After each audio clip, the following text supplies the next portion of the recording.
오늘 우리에게 주신 하나님의 말씀은 빌립보서 말씀입니다. 3장 12절에서부터 17절 말씀이고 설교 제목은 푯대를 낮추지 마세요입니다. 내가 이미 얻었다 함도 아니요 온전히 이루었다 함도 아니라 오직 내가 그리스도 예수께 잡힌 바 된 그것을 잡으려고 달려가노라. 형제들아, 나는 아직 내가 잡은 줄로 여기지 아니하고 오직 한 일, 즉 뒤에 있는 것은 잊어버리고 앞에 있는 것을 잡으려고 푯대를 향하여 그리스도 예수 안에서 하나님의 위에서 부르신 부름의 상을 위하여 달려가노라. 그러므로 누구든지 우리 온전히 이룬 자들은 이렇게 생각할지니 만일 어떤 일에 너희가 달리 생각하면 하나님이 이것도 너희에게 나타내시리라. 오직 우리가 어디까지 이르렀든지 그대로 행할 것이라. 17절 우리 함께 읽습니다. 시작. 그리고 너희가 형제들아, 너희는 함께 나를 본받으라. 그리고 너희가 우리를 본받은 것처럼 그와 같이 행하는 자들을 눈여겨보라. 살아계신 하나님의 말씀입니다. 아멘. 오늘은 그 성수에 관한 이 주제인데요. 제가 한 25, 6년 전에 한국에서 그 직장 생활을 할 때, 그때만 하더라도 한국에서 그 골프를 치는 것은 상당히 드문 일이었습니다. 골프를 많이 치지 못했습니다. 대신에 그 직장인들이 테니스를 많이 쳤는데, 저도 대학교를 졸업하고 운동을 좋아하기 때문에 테니스를 잘 치고 싶어서 돈을 내고 레슨을 받았어요. 그냥 배운 게 아니라 돈을 내고 또 레슨을 다 배웠습니다. 레슨을 받았습니다. 새벽 일찍 가가지고 레슨을 받는데 하루 이틀 사흘 나흘 되도록 이 코치 선생님이 이 볼을 못 만지게 하고 자꾸 그 라켓 잡는 법하고 이렇게 스윙하는 법 그런 것만 자꾸 가르쳐 주세요. 그래서 제가 마음이 급해가지고 저는 빨리 게임을 좀 하고 싶은데 왜 자꾸 볼 치는 것을 가르쳐 주지 않냐고 근데 그렇게 이야기를 좀 했어요. 그랬더니 코치 선생님이 하시는 말이 처음 시작할 때 폼이라고 그러죠. 자세죠, 자세. 폼을 제대로 잡아놓지 않으면은 평생 열심히 테니스를 쳐도 테니스가 늘지를 않는데요. 처음 시작할 때 폼을 잘 잡아야 한대요. 그 제가 이제 나중에 미국에 와서 골프를 배웠어요. 골프 치지는 않지만 골프 레슨을 받았습니다. 레슨을 받을 때 지금 생각해 보니까 그때도 거의 뭐 스윙 연습을 아주 많이 했던 것 같아요. 스윙 연습. 그래서 설교 연습하다가 이렇게 스윙 연습하면 가끔씩 이렇게 해보는. 이 자세가 참 중요합니다, 여러분들. 이 자세가 좋아야 공이 쭉쭉 뻗어 나갑니다. 신앙도 마찬가지예요. 신앙의 자세가 초지일관 자세가 좋아야 신앙이 쭉쭉 뻗어 나갈 줄로 믿습니다. 자세를 잘 잡아야 합니다.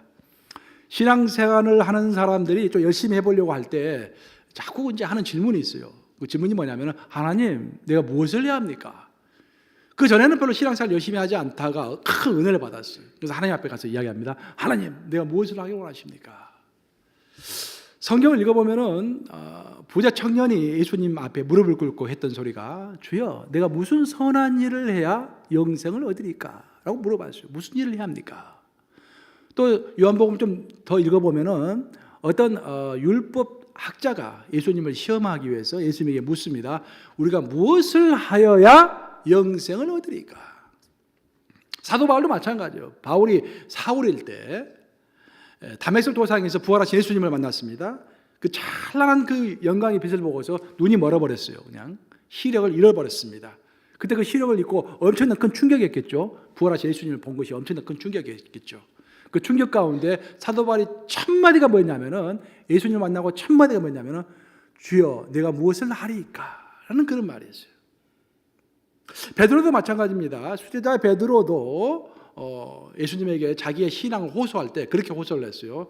내가 모든 것을 버리고 주를 따랐습니다. 이렇게 행동을 했습니다. 그러면 주께서 나에게 무엇을 주시겠습니까? 라고 물어봤어요.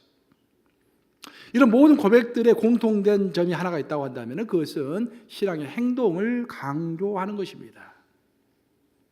그런데 참 재미있는 것은 베드로가 그렇게 신앙의 행동을 강조하는 고백을 했는데 나중에 결국 예수님을 배반했습니다. 배반하고서 갈릴리 바닷가로 가서 이제 고기나 잡자. 난 도저히 그런 깜이 안 되는가 보다라고 이제 가서 고기 잡고 있는데 예수님이 나타나신 거죠. 예수님 나타나셔가지고 베드로에게 너가 무엇을 했느냐? 너의 사역의 결과가 뭐냐? 라고 결코 묻지 않으셨습니다. 예수님이 물었던 것은, 베드로에게 물었던 것은 다 한마디죠. 너가 나를 사랑하느냐? 그 한마디 물으셨어요. 거기서 베드로는 3년간 예수님을 따라다니면서도 깨닫지 못했던 큰 것 하나를 깨달았습니다. 그것이 전환점이 된 거예요. 자기의 사역의 전환점이 된 것입니다. 아, 행함보다 더 중요한 것은 사람의 됨됨이구나. 그래서 사도 바울이, 사도 이제 베드로가 나중에 이제 그때마다 큰 사도가 아니었는데 이제 나중에 큰 사도가 되죠. 그 예수님을 만나고 나서, 부활하신 예수님을 만나고 나서 큰 사도가 됩니다. 그래서 지금 이제 갈라디아 지역, 오늘날로 말하면 터키 지역이죠. 소아시아라고 그러는데 그 갈라디아 지역에 교회들이 많이 있었는데 그 갈라디아에 있는 교회의 성도들에게 편지를 씁니다. 그 편지가 베드로 전서, 베드로 후서가 된 거예요. 그 편지에서 그렇게 이야기합니다. 베드로 후서에서 모든 체질이 다 녹아 없어지고 우리 예수님이 도둑같이 오시면서 하늘이 떠나갈 텐데 그것을 예상하고 있는 너희들이 도대체 어떤 사람이 되어야 마땅하뇨? 라고 묻습니다. 이 말이 중요한 것은 뭐냐면은 예수님이 분명히 재림하실 건데 그 재림하실 예수님을 바라보면서 너가 이것도 하고 저것도 해라, 이것도 하고 저것도 해라 라고 말하지 않았다라는 것입니다. 단지 베드로가 도전했던 것은 너가 어떤 사람이 되어야 할꼬라고 물어본 거예요. 요한도 마찬가지입니다. 요한이 젊었을 때는 예수님을 따라다녔을 때, 또 젊었을 때는 아주 성격이 굉장히 급한 사람이었습니다. 별명이 뭡니까? 우레 아들, 우레 아들, 번개 아들, 번개 치듯이 순식간에 막 고함을 지르고 화를 내고 막 그런 사람들이었어요. 그런 사람이었어요. 근데 요한이 나중에 예수님을 이제 부활하신 예수님을 만나고 세월이 지나면서 예수님과 동행하면서 많이 변합니다. 요한이 쓴 요한 1서, 2서, 3서를 읽어보세요. 이것을 해라 저것을 해라 그런 이야기가 안 나옵니다. 무슨 이야기가 나옵니까? 사랑의 사람이 되어라 라고 그렇게 이야기를 해요. 바울도 마찬가지입니다. 바울도 젊었을 때 아주 괄괄했죠. 근데 바울의 글을 쭉 읽어보면 바울이 13권의 서신서를 썼는데 신약 성경에 나오는 13권의 서신서가 바울 서신서입니다. 바울이 13권을 썼는데 그 어디를 읽어봐도 하나님의 나라를 위해서 엄청나게 큰 일을 해라 라고 우리를 도전한 적이 한 번도 없어요. 큰 교회를 만들어라, 큰 일을 해라, 엄청난 일, 위대한 일을 해라 그런 말 한마디도 없습니다. 바울의 신앙 고백을 한마디로 요약하면 나는 매일 죽노라 라는 거예요. 예수님의 영광을 위하여 내가 매일 내 십자가를 지는 신앙의 자세를 강조한 것입니다. 결론적으로 정리를 하면은 우리가 무엇을 하는 것보다도 훨씬 더 중요한 것은 어떤 사람이 되느냐가 훨씬 더 중요할 줄로 믿습니다. 성경이 그것을 강조하는 거예요. 물론 이 두 가지 다 중요합니다. 무엇을 할 것인지 그것도 중요치 않는 게 아니에요. 그런데 우선순위가 있는 것입니다. 우선순위는 무엇을 할 건가, 어떤 사람이 될 건가. 그중에서 우선순위는 반드시 내가 어떤 사람이 되어야 하겠습니까? 라고 하나님께 묻고 성경에서 가르쳐 주는 대로 그런 사람이 되는 것이 본질입니다. 그리고 그 사람이 되는 그 태도를 가지고 신앙생활을 하면은 처음에 속도는 좀 느린 것처럼 보이지만 나중에는 쭉쭉 공이 뻗어나가듯이 쭉쭉 뻗어나가는 것입니다. 무엇을 하는 것보다도 훨씬 더 중요한 것은 어떤 사람이 되는 것입니다. 네, 한번 따라서 해보시겠습니다. 주님, 제가 어떤 사람이 되어야 할까요? 매일 아침에 묻는 여러분 되시기를 주님의 이름으로 축복합니다. 사도 바울은 오늘 본문에서 이런 말을 했습니다. 놀라운 말씀이에요. 오늘 본문은 빌립보서 3장 17절에서 그런 말씀 하셨는데 우리 한번 같이 읽어보겠습니다. 빌립보서 3장 17절 시작. 형제들아 너희는 함께 나를 본받으라. 그리고 너희가 우리를 본받은 것처럼 그와 같이 행하는 자들을 눈여겨보라. 참 이 말을 보면은 고개가 까뜩해집니다. 아무리 바울이라고 하더라도 사람인데 어찌 형제들아 너희는 함께 나를 본받으라. 만약 오늘날 어떤 사람이 여러분 앞에 나타나가지고 나만큼만 해요, 나를 본받으세요 하면 여러분 속으로 어떻게 생각하겠어요? 이 사람 무척 교만한 사람이네. 당신 겸손해지도록 제가 기도 좀 해야겠습니다. 제가 여러분들 담임 목사만 본받으십시오 그러면 여러분들 목사는 이것도 문제 있고 저것도 문제 있고 이거 속으로 막 셀 거예요. 근데 사도 바울은 나를 본받으라고 이야기하는 거예요. 이 얼마나 교만한 사람이에요 사실. 근데 이 말씀을 잘 이해해야 돼요. 사도 바울은 오늘 빌립보서 본문 3장 12절부터 우리가 17절까지 읽었어요. 그것을 쭉 살펴보면은 결코 자신의 모든 것을 다 본받으라고 말한 것이 아닙니다. 오늘 본문 첫 소절인 빌립보서 3장 12절 보면 그런 말을 했죠. 내가 이미 다 이루었다 함도 아니요, 내가 온전히 성취했다 함도 아니다. 그렇죠? 결코 나는 완벽한 사람이 아니라는 거예요. 사도 바울은 화를 아주 크게 냈던 사람입니다. 성경 보면 종종 큰 화를 냈어요. 크게 화를 내가지고 베드로를 막 꾸짖었죠, 막. 그리고 크게 화를 내가지고 사도 바나바와 대판 싸웠죠. 그래 헤어졌죠. 다른 인간과 똑같아요. 특별히 사도 바울은 아주 급진적이고 투쟁적이었습니다, 성격이. 그래서 그런 투쟁적인 성격을 또 하나님께서 사용하시는 거예요. 그 투쟁적인 성격을 세상에 갖다 놓으면은 세상에서 자꾸 마찰을 일으키는 사람이지만 방향을 약간 틀어가지고 하나님의 나라에 갖다 놓으면은 하나님의 나라를 크게 또 팽창시키는 것입니다. 그렇죠? 그런 사람이었어요. 완벽한 사람이 아니었습니다. 그래서 본인 스스로가 고백합니다. 내가 이미 얻었다 함도 아니요, 온전히 이루었다 함도 아니다. 내가 부족한 건 내가 다 안다라는 거예요. 하지만 너희가 나의 모든 것을 다 본받을 필요는 없지만 한 가지만큼은 반드시 너희가 나를 본받아야 한다. 그러면서 했던 말이 표대를 향하여서 자루라 우루라 취치지 아니하고 환경과 타협하지 아니하고 절대 표대를 낮추지 아니하고 네가 힘들고 어렵더라도 하나님이 주신 그 말씀의 표대를 결코 낮추지 아니하고 그것을 초질간 따라가는 내 신앙의 자세, 그 자세를 본받으라 라는 그런 이야기인 것입니다. 우리가 신앙생활 하다 보면 얼마나 힘들어요. 급한 일도 많이 생기고요, 좀 쉬고도 싶고, 또 마음이 우울하고 어렵고 그러면 만사 귀찮죠. 또 누가 또 말다툼하고 나면 그냥 만사 귀찮고, 또 누구 보기도 싫고 막. 그러면은 교회를 나가기도 싫고 신앙생활 좀 게을리하고 싶죠. 사도 바울은 그렇지 않겠어요. 사도 바울도 마찬가지예요. 근데 내가 깜짝 놀란 것은 사도 바울이 사도행전을 읽어보면은 루스드라 이야기가 나오죠. 루스드라에서 돌을 맞아가지고 거의 죽을 지경이 됐습니다. 그래가지고 제자들은 그가 죽은 줄 알았어요. 죽은 줄 알고 그를 이제 성 밖으로 끌어내려고 했는데 그가 살아났어요. 근데 그 다음날 보면은 뭐 했습니까? 그날 보면 전도합니다. 그 다음날. 난 깜짝 놀랐어요. 그러니까 환경의 지배를 받지 않는 거예요. 환경에. 또 그게 가능했던 이유는 사도 바울이 고백했지만 성령께서 도와주셔서 그게 가능한 거예요. 신앙은 절대 우리 힘으로 되는 게 아닙니다. 여러분, 교회 성장도 그렇고요, 내 개인적 신앙도 그렇고 내 비즈니스도 그렇고요, 하나님이 도와주셔야 돼요. 그래야 모든 것이 자연스럽고 자연스러워야 내 마음이 평온한 거예요. 평온한 거. 하나님께서 우리에게 주시는 마음은 평안한 마음이라고 했잖아요. 피스가 있어요. 피스. 그렇죠? 피스는 내가 막 노력해가지고 막 쥐어짜고 그렇게 절대 피스가 없습니다.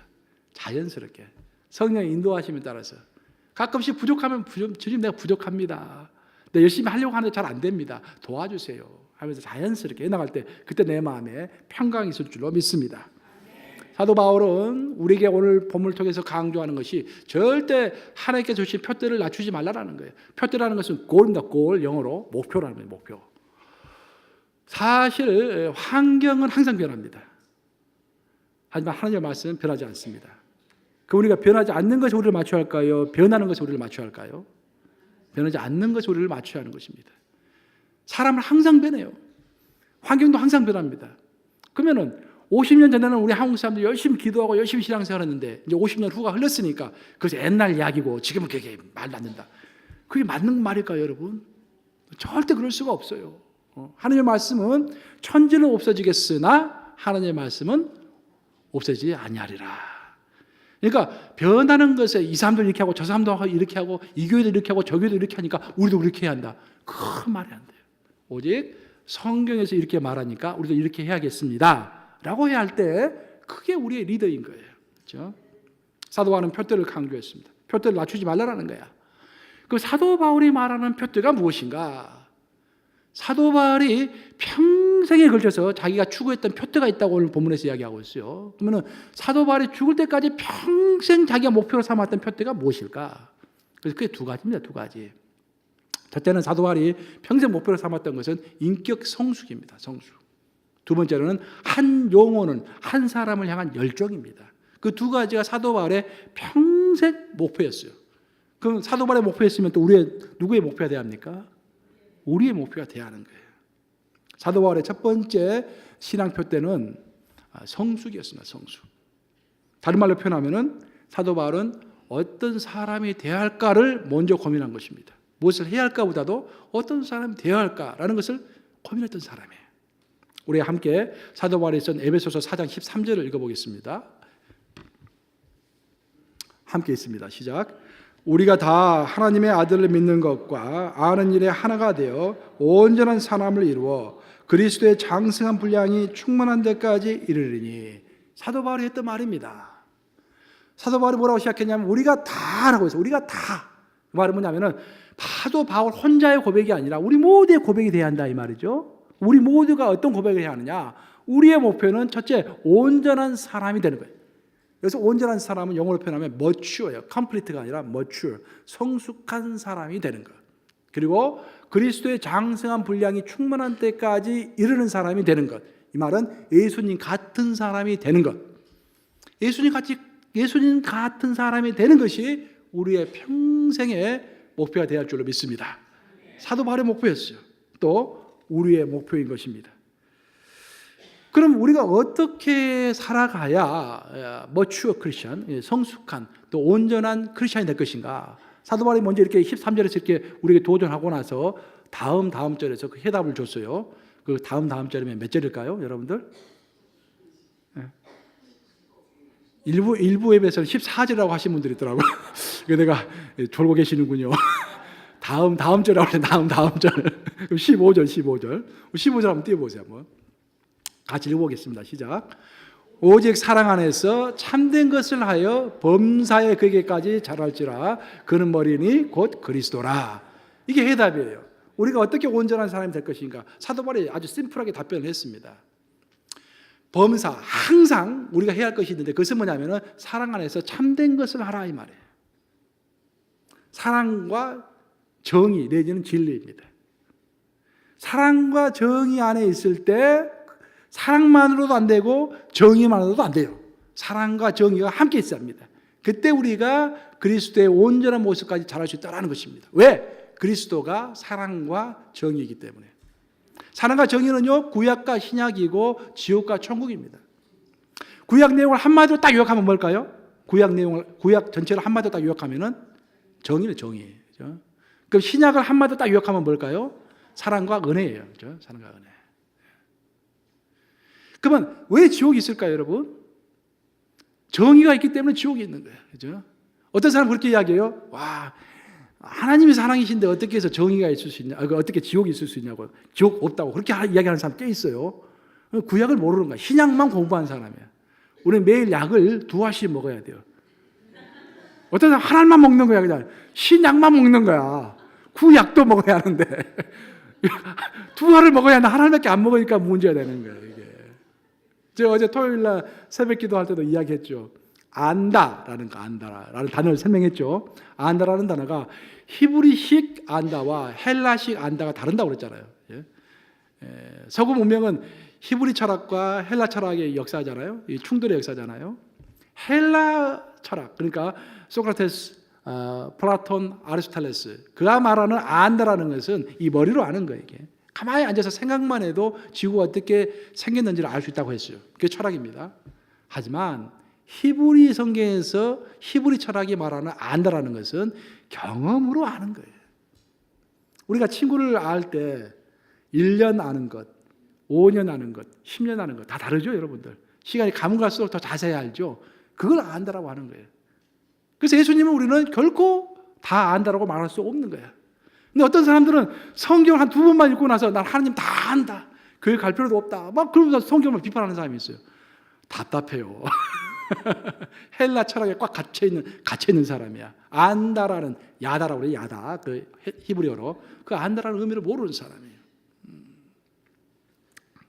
결국 사도 바울이 이야기하고 있는 것은 우리가 어떻게 해서 예수님을 닮아가는 온전한 사람이 될 것인가, 성숙한 사람이 될 것인가. 그것은 2가지에 우리가 초점을 맞춰서 살아야 한다. 첫째는 정의다. 둘째는 사랑이다. 그 균형 가운데 있을 때 우리는 성숙을 향한 어떤 도상, 길 위에 서 있는 것이다 라고 우리에게 명확한 가르침을 주는 것입니다. 두 번째로 사도 바울이 평생 돛대로 삼았던 것은 한 사람을 향한 열정입니다. 우리 한번 데살로니가전서 2장 19절 사도 바울이 쓴 편지인데 한번 같이 읽어보겠습니다. 시작. 우리의 소망이나 기쁨이나 자랑의 면류관이 무엇이냐? 그가 강림하실 때 우리 주 예수 앞에 너희가 아느냐? 내 소망이 무엇인가? 내 기쁨이 무엇인가? 내 자랑이 무엇인가? 여러분 제가 한 5초 시간 드릴 테니까 여러분 마음속으로 생각해 보세요. 여러분은 무슨 소망을 가지고 살아가십니까? 여러분의 지금 무엇 때문에 여러분 기쁩니까? 여러분 어떤 자랑스럽게 생각한 것이 있습니까? 무엇을 자랑스럽게 생각하십니까? 한번 생각해 보세요. 특별히 무엇을 자랑하고 있는가 한번 생각해 보세요, 여러분들. 사도 바울은요 고백했어요. 내 마음에 있는 소망, 내 마음에 있는 기쁨, 내 마음에 있는 자랑, 그것은 오직 내가 그리스도를 위하여 잃어버린 그 한 영혼을 데려다가 양육하고 그를 위해서 기도해주고 그를 도와주고, 그래서 예수님이 다시 재림하시는 그날에 예수님 내가 이 사람을 양육하고 이 사람을 도와주고 이 사람을 위해서 기도해주고 이 사람이 흔들릴 때 내가 붙잡아주고 그렇게 했어요. 이 사람이 그런 사람이에요 하고 예수님 앞에 보여드릴 그날을 생각하면은 자랑스럽다라는 거야. 기쁘다라는 거야. 그것이 소망이다라는 것입니다. 그런 소망이 여러분들에게도 있기를 주님의 이름으로 축복합니다. 여러분 무엇을 자랑하십니까 진짜? 가끔 우리 처가 그런 소리를 해요. 처 이야기 하지 말라고 했지만 당신은 입만 불었다고 교회 이야기밖에 안 하는데 제발 좀 애들 이야기 좀 하고 집안 이야기도 좀 이야기 좀 하래. 입만 뻗고 됐다면 교회 이야기만 하고 사람 이야기만 하고 교회 이야기만 한대요. 내가 왜? 그게 사로잡혀 있으니까, 그게 미쳐 있으니까. 그게 사이즈가 중요한 게 아니라 나에게 맡겨진 양떼를 나는 컴플리트하게 정말 온전한 자로 만들고 싶어요. 제대로 훈련시키고 제대로 이렇게 알게 하고 제대로 하나님 체험하게 하고, 그 여러분이 내 자랑이 되는 거예요. 내 자랑이. 근데 비록 가진 거 별로 없지만 주님 앞에서 여러분들을 생각할 때마다 아유 저 원수라고 하는 게 아니라 내 자랑이다 라는 그런 마음을 가지고 주 앞에 설 수 있다고 한다면 그것이 기쁨인 것입니다. 삶의 기쁨. 사도 바울은 우리에게 이미 제시하셨어요.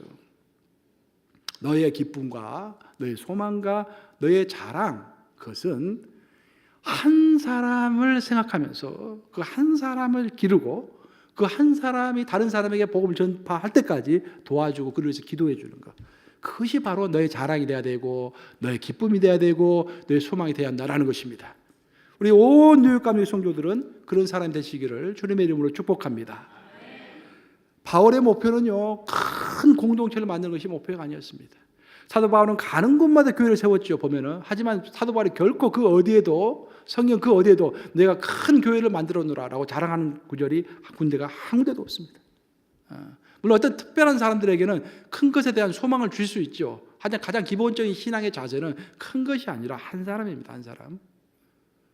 우리 연합감육에도 마찬가지. 우리 연합감육이가 21세기를 맞이해서 과연 우리가 나갈 방향이 무엇인가라고 해서 우리 연합감육 교단 내 신학자들이 굉장히 많죠. 우리 대학교를 많이 가지고 있습니다. 우리 교단이. 우리 예를 들어서 두크 대학교라든지 밴더빌트, 노스웨스트, 시라큐스, 보스턴 다 우리 연합감육의 학교잖아요. 그 신학자들이 얼마나 많아요. 몇만 명 되죠. 다 모아서 우리가 생각을 한 거예요. 21세기에 우리 어떤 목표로 교단이 나가야 할 것일까? 너무 복잡하게 하지 말고 딱 한 센텐스로 정의해봐라. 그게 나온 게 뭔지 아십니까? 예수 그리스도의 제자를 만들어서 세상을 변혁하는 것, 그것이 우리 연합감육의 목표다. Making disciples of Jesus Christ for the transformation of the world. Making disciples of Jesus Christ for the transformation of the world. 우리 세상을 변혁시키는 게 우리의 목표야. 세상을 변혁한다는 것은 정치적으로 변혁한다는 것이 아니라 온 세상 사람들이 하나님께 영광 돌리는 그런 사회가 되기를 원하는 거예요. 그렇죠?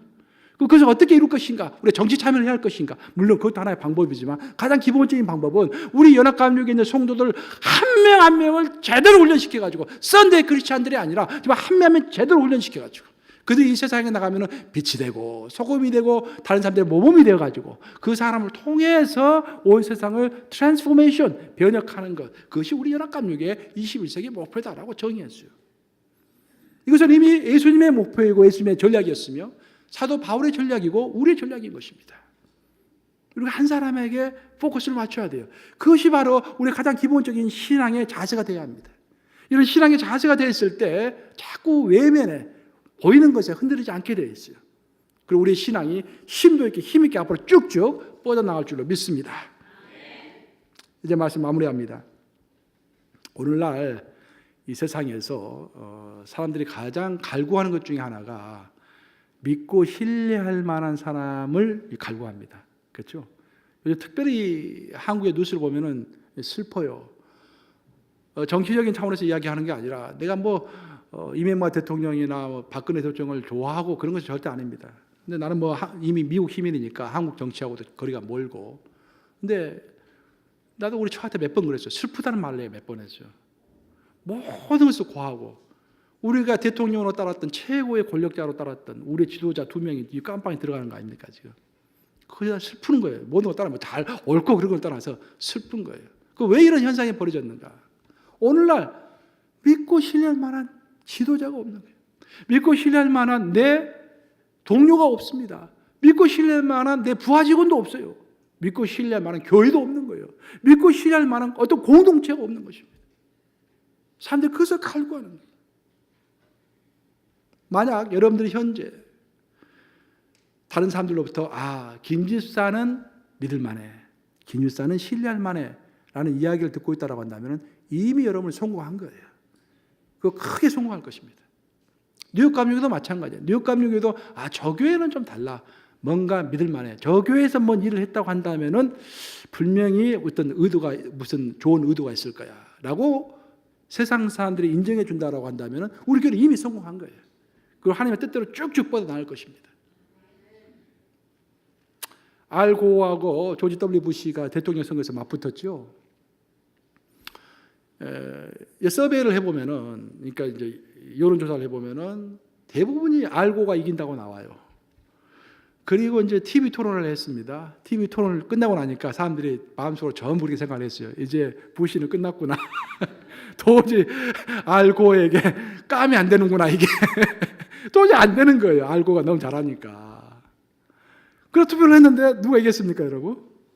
부시가 이긴 거야. 난 지금도 기억해요. 내 박사과정에 있을 때 그때 이제 내 지도 교수님이 나 불러가지고 워싱턴 포스트지 막 뜯으면서 이게 미국이라고 이거 오늘 봤냐고 이게 부시가 됐다고 하면서 이제 미국 정치의 문제, 미국 민주주의의 문제, 선거제도의 문제 그런 것들을 막 토론했던 기억이 나는데 그 왜 부시가 이겼을까? 정치학자들의 이제 분석에 따르면 뭐 이것은 꼭 정답이다라 하고 수는 없죠. 이제 추측이죠. 추측인데 알고는 굉장히 똑똑해요. 그렇죠? 그런데 부시는 좀 어수룩합니다. 근데 뭔가 느낌을 주는데 그 느낌이 뭐냐면은 이 배짱이 있고 특별히 어떤 소신이 있는 것 같은 느낌을 주는 거예요. 그 소신이 있는 것처럼 느껴지니까 신뢰가 가는 거예요. 그래서 머리로는 고를 찍어야지 하고 딱 투표장에 갔는데 갑자기 손이 부시에게 딱 가는 거야. 이게 부시가 된 거예요, 이게. 결국 신뢰입니다, 신뢰. 저는 우리 하나님도 마찬가지라고 생각해요. 하나님이 어떤 사람을 신뢰하실까요, 여러분? 똑똑한 사람 신뢰하실까요? 막 말 잘하는 사람 신뢰하실까요? 저는 하나님이 신뢰하는 사람, 온 땅을 두루 살피시사 전심으로 자기를 향하는 자들에게 능력을 베푸시느니라. 거기에 해답이 있어요. 하나님께서 신뢰하시는 사람은 환경에 요동하면서 표대를 낮추는 사람이 아닙니다. 환경에도 불구하고 표대를 낮추지 않고 그것을 초지일간 한 번 결심했으면 레갑족소처럼 한 번 결심한 것을 끝까지 지켜나가는 성령께서 도와주실 것을 믿고서 환경에 요동하지 아니하고 그 표대의 꼴을 붙잡고서 양보하지 않고 끝까지 나아가는 그 사람을 신뢰할 줄로 믿습니다. 이사야는 그런 말을 이렇게 표현했어요. 이사야 32장 8절 우리 함께 읽어보겠습니다. 시작. 존귀한 자는 존귀한 일을 계획하나니 그는 항상 존귀한 일에 서리라. 참 좋은 말입니다. 여러분들 존귀한 자가 되는 것이 먼저입니까? 존귀한 일을 하는 것이 먼저입니까? 존귀한 자가 먼저죠. 존귀한 일을 하는 것이 먼저가 아닙니다. 존귀하게 되지 않는 자가 존귀한 일을 하면 존귀한 일이 욕을 얻어먹습니다. 그렇죠? 근데 우리가 존귀한 자가 먼저 되면은 자연스럽게 존귀한 일을 하게 되는 거예요. 좀 더 철학적으로, 좀 더 신학적으로 이야기하면은 존재의 존귀가 행위의 존귀를 가져오는 것입니다. 하나님 앞에서 존귀한 사람, 하나님이 신뢰하는 사람, 또 사도 바울의 표현대로 온전한 사람, 우리가 어떻게 해야 그러면 온전한 사람 될 것인가? 이 결론입니다. 이제 결론.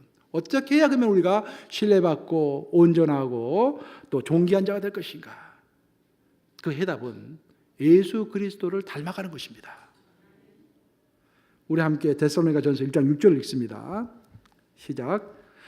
또 너희는 많은 환난 가운데서 성령의 기쁨으로 말씀을 받아 우리와 주를 본받은 자 됐으니. 이 데살로니가 성도들에게 사도 바울이 편지를 썼습니다. 데살로니가로 한다면 오늘날로 말하면 마게도냐 지역이죠. 오늘날에도 가난하게 살지만 그 당시에도 가난했어요, 이 성도들이. 근데 가난한데다 거기다 덮쳤다고 환난 가운데 있었습니다. 예수 그리스도를 믿는다고 핍박받아가지고 있는 직장도 다 빼앗기고 굉장히 가난했어요. 힘들었어요. 근데 그런 환난 가운데서도 그들이 성령의 도우심을 입어가지고 하나님의 말씀을 꼭 붙잡고서 푯대를 낮추지 아니하고 예수를 본받는 자가 되었다라는 거예요. 그래서 그거 칭찬하는 내용입니다. 근데 여기서 우리가 핵심적으로 이해해야 할 한 가지가 있는데 그것은 뭐냐면은 본받는 자, 본받은 자라고 했죠. 본받은 자의 의미가 무엇인가? 그것은 영어로 말하면은 imitator, 그리고 언어로 말하면 mimetes, 그렇죠? imitator, mimetes. 그러니까 헬라어는 mimetes. imitator 하면 정확히 imitator 뜻이 뭡니까? 모방하는 자, 흉내내는 자예요. 모방하는 흉내내는 자.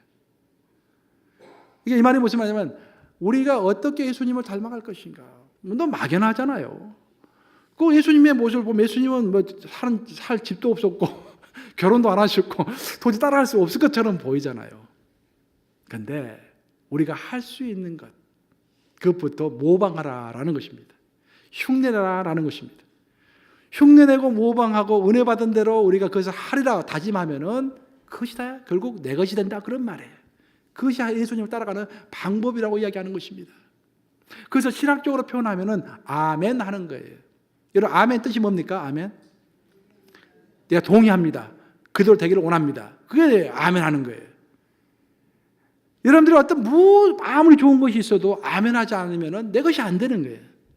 저도 가끔씩 이제 다른 목사님 설교하고 그러면은요, 저는 항상 제일 앞에 가서 듣습니다. 그리고 항상 적으면서 열심히 듣습니다. 그러면서 꼭 하는 게 있어요. 이 말 너무 좋은 말을 한다 목사님이. 그러면은 아멘 크게 해요. 왜 그런지 아세요? 아멘 함과 동시에 그것이 내 것이 되는 거야 이제. 이제 내 것이 됐으니까 이제 나는 내가 다른 곳에서 설교할 때 내 것이 됐으니까 내 걸로 설교하는 거야 이제. 그게 아멘 뜻인 거예요 여러분들. 여기서 내가 무슨 이 아멘 이렇게 유도할 때 아멘 하지 않으면은 여러분의 것이 아니에요 여러분. 아멘 하셔야 돼요. 예?